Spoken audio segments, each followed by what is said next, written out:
পাইছস কই? তুই টাকা তুই কয় টাকা কামাস? কই থেকে টাকা কামাস? মধ্যে রাকিব আমাকে একটা থাপ্পড় মারছে, আমার উপর দিয়ে অনেক ঝড় গেছে। রাকিব তুই আমার বাইরে থাপ্পড়।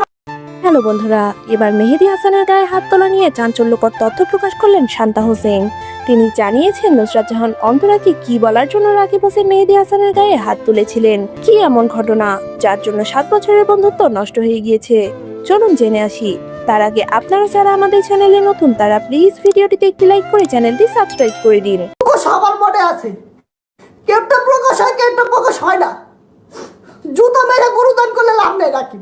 বন্ধুরা, কয়েক বছর আগে মেহেদী হাসান এবং রাকিব হোসেনের 7 বছরের বন্ধুত্ব নষ্ট হয়ে গিয়েছে।